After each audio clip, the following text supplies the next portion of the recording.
কাফির বা কাফের কাকে বলে, ইসলাম কি বলে, আর আমরা কি বুঝি, আসুন জেনে নিই। অনেকেই কাফির বা কাফের শব্দটি গালি বা অপমান হিসাবে ব্যবহার করেন, কিন্তু ইসলামে এই শব্দের নির্দিষ্ট ধর্মতাত্ত্বিক অর্থ আছে।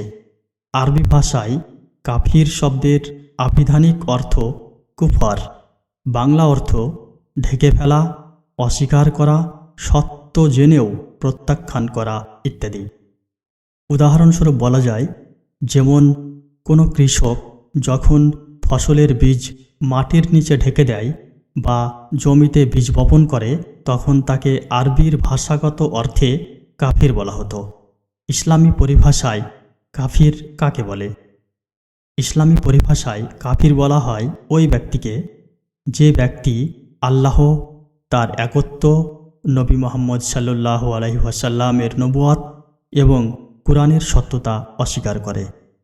সূরা আন-নিসার ১৫০ নম্বর আয়াতে বলা হয়েছে, নিশ্চয় যারা আল্লাহ ও তার রাসূলকে অস্বীকার করে তারাই কাফির।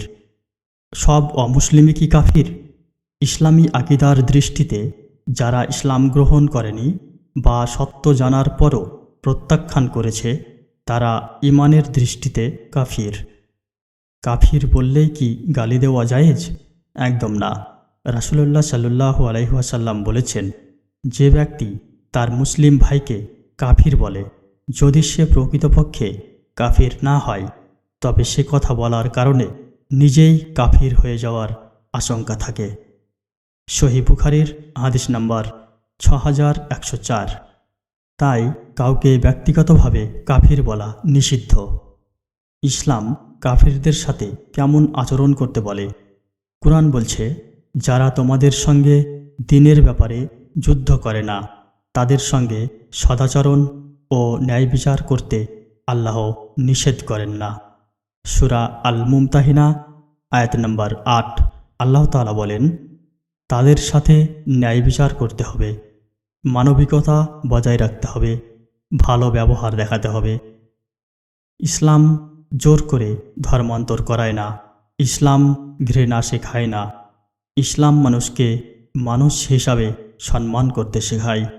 সূরা আল বাকারার ২৫৬ নম্বর আয়াতে আল্লাহ তাআলা বলেন, ধর্মে কোনো জবরদস্তি নেই, যার ইচ্ছা হবে সে গ্রহণ করবে, যার ইচ্ছা হবে না সে গ্রহণ করবে না। পরিশেষ কথা, কাফির একটি ধর্মীয় পরিভাষা, গালি নয়। ইসলাম শিক্ষা দেয়, সদা সত্য বলো, কিন্তু জুলুম করো না।